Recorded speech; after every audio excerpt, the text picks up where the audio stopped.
J'ai 34 ans et je suis marié à Mathilde, qui en a 32, nous sommes ensemble depuis 8 ans et mariés depuis 5 ans, et nous vivons dans une ville de province de taille moyenne, rien de très luxueux, juste des emplois stables et une maison correcte dans un quartier calme. Je travaille comme souscripteur en assurance professionnelle, ce qui implique de longues heures derrière un bureau, un salaire décent et une routine prévisible, tandis que Mathilde a quitté son poste dans le marketing l'année dernière lorsque nous avons décidé de fonder une famille. Elle est actuellement enceinte de 6 mois de ce qui est censé être notre premier enfant, et jusqu'à récemment, je pensais que notre couple était stable, pas parfait, mais fonctionnel. Mathilde a toujours eu un tempérament piquant, elle peut être sarcastique et directe, et j'admets avoir souvent ignoré des remarques qui n'auraient probablement pas dû l'être, car elle a tendance à tout présenter comme une blague alors qu'il s'agit en réalité de critiques acerbes. Si j'oublie quelque chose, elle me traite d'incapable, et si je ne suis pas d'accord avec elle, elle dit que je suis trop sensible, alors je m'étais convaincu que c'était simplement son sens de l'humour. Il y a environ 4 mois, elle a commencé à passer plus de temps dans un petit salon de thé près de chez nous, ce qui semblait inoffensif au début puisqu'elle disait que cela l'aidait à se sentir moins isolée depuis qu'elle ne travaillait plus. Elle y allait en milieu de matinée, s'asseyait avec son ordinateur et discutait avec le personnel, puis elle a commencé à mentionner un certain Arnaud, un trentenaire qui y travaillait à temps partiel tout en essayant de monter sa petite entreprise de photographie. Elle le décrivait comme quelqu'un d'amusant et facile à vivre, et je n'y ai pas prêté attention car j'avais confiance en elle, mais le ton a fini par changer et elle a commencé à me comparer à lui. Arnaud comprend la créativité, Arnaud sait vraiment écouter, Arnaud n'est pas coincé dans la routine épuisante du monde de l'entreprise, et même si c'était toujours présenté comme des taquineries, je ne le ressentais pas ainsi. Si je réagissais, elle levait les yeux au ciel en disant que j'étais complexé, et j'ai commencé à remarquer des petits détails, comme le fait qu'elle protégeait davantage son téléphone ou qu'elle avait changé son code de déverrouillage. Elle a commencé à faire de plus longues promenades le soir, affirmant qu'elle avait besoin d'air frais à cause de la grossesse, et si je proposais de l'accompagner, elle s'emportait en disant qu'elle avait besoin d'espace et que je l'étouffais. Il y a 2 semaines, je suis tombé sur quelque chose que je ne cherchais pas, et c'est là que tout a basculé. Je suis rentré plus tôt car une réunion avait été annulée, il était environ 15 heures, et Mathilde n'était pas là, ce qui n'avait rien d'inhabituel, mais ce qu'il était, c'est que son ordinateur était resté ouvert sur la table de la cuisine alors qu'elle le range toujours. Je n'étais pas en train d'espionner, je cherchais en fait les documents de suivi prénatal pour notre rendez-vous du lendemain, mais sa boîte mail était ouverte et, bien en vue, se trouvait un aperçu de message d'Arnaud. Ce n'était ni subtil ni amical, il disait qu'il ne pouvait pas s'empêcher de penser à la veille et qu'il aimait la façon dont elle riait quand ils étaient seuls. Je n'ai pas fouillé des mois de messages, j'ai juste cliqué sur cette discussion qui remontait à 3 mois, commençant par des plaisanteries banales sur le café et les envies de grossesse avant de dériver vers des plaintes sur mon travail excessif. Puis le ton est devenu plus intime avec des blagues privées, des rendez-vous secrets, lui disant qu'elle méritait de l'excitation et elle lui répondant qu'elle se sentait enfin comprise. J'ai fermé l'ordinateur sans l'appeler immédiatement, je me suis assis à la table de la cuisine pour réfléchir calmement, sachant que je suis le seul propriétaire de la maison car je l'ai achetée avant notre mariage. Je paie l'hypothèque, les charges et tout le reste, elle a accès à notre compte joint pour les dépenses courantes mais n'a pas contribué financièrement depuis 1 an, ce qui était une décision commune. Elle est rentrée vers 17 heures comme si de rien n'était, m'a embrassé sur la joue et a pris de mes nouvelles, mais quand je lui ai dit que nous devions parler, elle a soupiré avant même que j'ouvre la bouche, comme si j'étais déjà celui qui posait problème.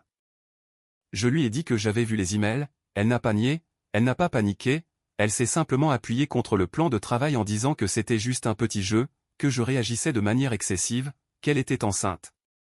Sous l'effet des hormones et qu'elle avait besoin d'attention.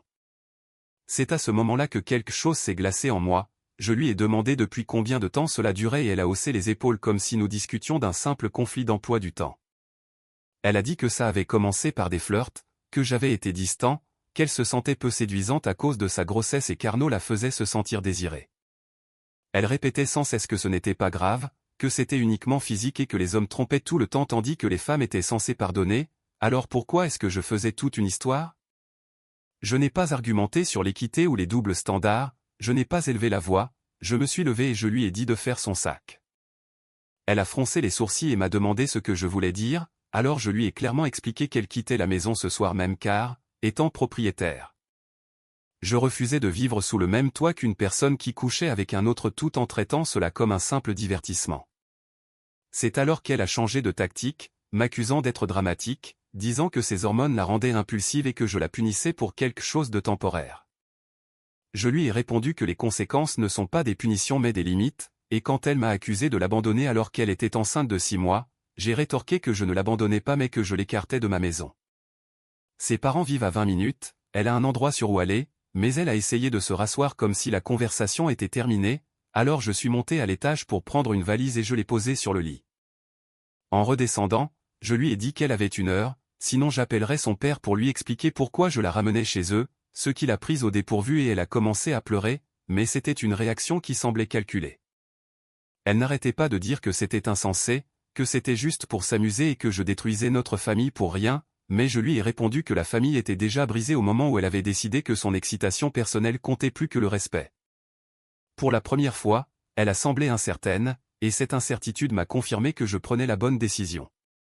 Elle a fait ses bagages lentement, espérant sans doute que je revienne sur ma décision, s'arrêtant toutes les quelques minutes pour dire que c'était incroyable que j'agisse ainsi pour une simple histoire physique.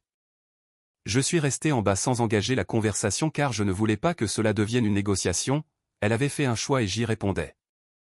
Après environ 40 minutes, elle est descendue avec sa valise et son sac à main, s'arrêtant dans le couloir comme si elle attendait des excuses de ma part, mais devant mon silence, elle a repris un ton colérique. Elle a dit que je le regretterais, qu'aucun juge ne verrait d'un bon œil un homme qui met dehors sa femme enceinte, et que je finirais seul et misérable. Je lui ai rappelé qu'elle n'était pas jetée à la rue mais envoyée chez ses parents où elle serait soutenue, et j'ai même proposé de l'y conduire pour lui éviter du stress, mais elle a refusé avec mépris en disant qu'elle n'avait pas besoin de ma charité. Dès qu'elle est partie, la maison a semblé différente, non pas vide, mais apaisée, et dans les 10 minutes qui ont suivi, mon téléphone s'est mis à vibrer sans arrêt, d'abord à cause d'elle, puis de sa mère, et enfin de son père. Sa mère m'a accusé de cruauté, mais son père a été plus calme et m'a demandé ce qui s'était passé, alors je lui ai dit directement que Mathilde avait une liaison depuis des mois et qu'elle considérait cela comme un jeu inoffensif. Il y a eu un long silence au bout du fil avant qu'il ne dise qu'il allait lui parler et me rappeler, ce qu'il a fait 1 heure plus tard avec un ton bien différent, sans crier ni chercher à la défendre. Il a admis que la situation était bien pire que ce qu'elle avait laissé entendre, qu'elle avait avoué que la liaison durait physiquement depuis un certain temps, et il a confirmé qu'ils allaient la garder chez eux pour le moment. Cette nuit-là, j'ai changé les serrures, non par méchanceté, mais parce que la maison m'appartient légalement et que je ne voulais pas risquer de trouver Arnaud dans ma cuisine en rentrant du travail. Le lendemain matin, j'ai séparé notre compte joint, transférant sa part du solde sur un nouveau compte à son nom et redirigeant mon salaire vers un compte personnel, car je n'allais pas financer sa double vie. J'ai ensuite bloqué son numéro, non par colère, mais par nécessité, car je savais qu'elle allait alterner entre insultes et larmes pour essayer de transformer le problème en une crise émotionnelle plutôt qu'en une question de responsabilité. Sa mère m'a envoyé un message pour me demander pourquoi les appels de Mathilde ne passaient plus, et j'ai expliqué brièvement que j'avais besoin d'une communication structurée par email ou par l'intermédiaire d'avocats, sauf en cas d'urgence médicale liée à la grossesse. Vers midi, j'ai reçu un email de Mathilde, long et défensif, affirmant que je réagissais de manière excessive à quelque chose qui ne signifiait rien, qu'elle n'avait jamais eu l'intention de me quitter et qu'Arnaud n'était qu'une distraction parce que la grossesse la faisait se sentir invisible. Il n'y avait aucune excuse directe dans son message, alors je l'ai lu 2 fois sans répondre et j'ai pris rendez-vous avec un avocat pour l'après-midi même. J'ai imprimé les échanges de mai, documenté les dates et établi une chronologie précise car si cela devenait une bataille pour la garde, je voulais des faits et non des sentiments.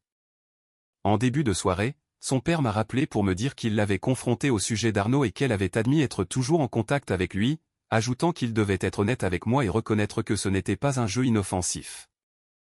Pour la première fois, un membre de sa famille proche nommait les choses clairement, et après avoir raccroché, je suis resté longtemps dans le salon sans allumer la télévision, appréciant ce calme neutre et sans tension. Son père m'a aussi révélé qu'Arnaud était déjà venu chez eux une fois, présenté par Mathilde comme un simple ami du café, ce qui prouvait que ce n'était pas une erreur impulsive mais une relation intégrée à sa routine. Ce soir-là, j'ai reçu un autre email de Mathilde, plus court et plus agressif, disant que la bloquée était puérile et que je montais tout le monde contre elle au lieu de régler cela en privé. Le lendemain matin, j'ai appelé le café, non pas pour parler à Arnaud, mais au gérant, à qui j'ai calmement expliqué qu'un de ses employés entretenait une liaison avec ma femme enceinte, précisant que je ne menaçais personne mais que je voulais que la situation soit connue. Le gérant semblait mal à l'aise et a dit qu'il gérerait cela en interne, et je l'ai fait parce que le secret nourrit les liaisons et que la vérité change souvent la dynamique. Plus tard, mon avocat m'a conseillé sur la séparation formelle, notant qu'il était préférable de documenter la date de son départ volontaire et que couper le soutien financier direct était légalement plus sûr tant que j'étais prêt à contribuer aux frais liés à l'enfant. La semaine suivante a été calme pour moi mais chaotique pour elle, d'après les emails qu'elle m'envoyait, passant de la colère aux supplications, affirmant tantôt que je détruisais notre famille par orgueil, tantôt que d'autres hommes n'auraient pas réagi ainsi. Je n'ai toujours pas répondu, me concentrant sur la logistique en fermant ses cartes de crédit secondaire et en informant mon service des ressources humaines de ma séparation. Son père m'a encore appelé en milieu de semaine, semblant résigné, expliquant qu'il était difficile de vivre avec elle car elle alternait entre me blâmer et prétendre que tout cela allait s'arranger, tout en continuant d'aller au café pour voir Arnaud. Cela prouvait qu'elle n'avait aucun regret, même symbolique, et elle racontait même à ses proches que nous faisions simplement une pause parce que j'étais stressé, sans jamais mentionner son infidélité.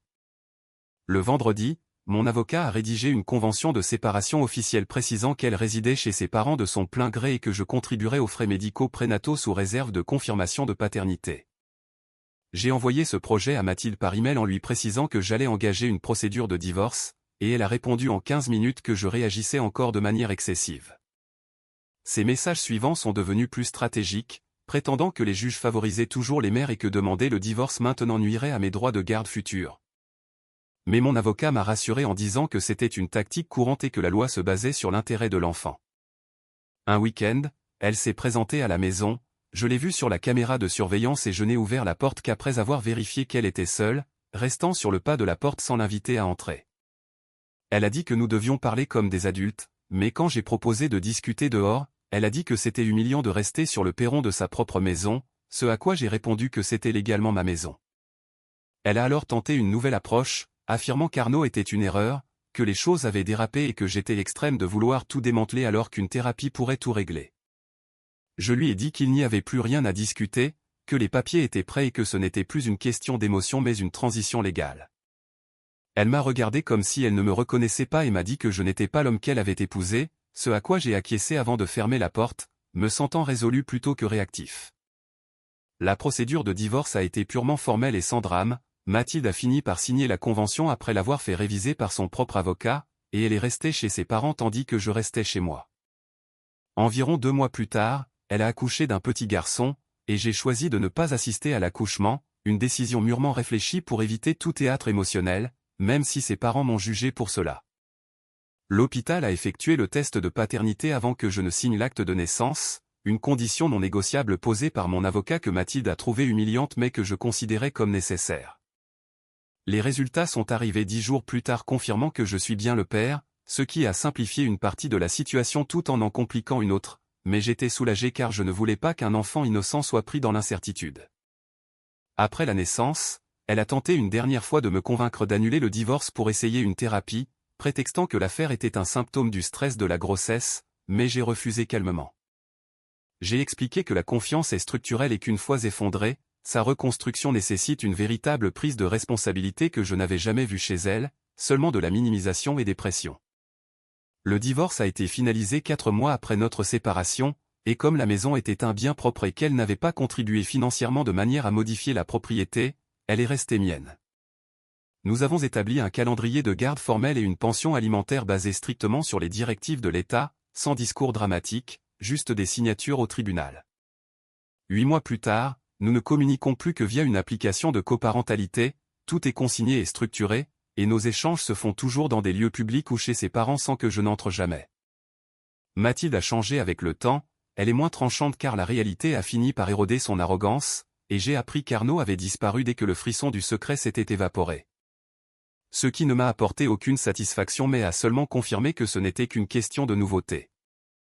Notre fils est en bonne santé, c'est tout ce qui compte, et quand il est avec moi, la maison retrouve un sens, j'ai ajusté mes horaires et organisé une routine stable pour lui.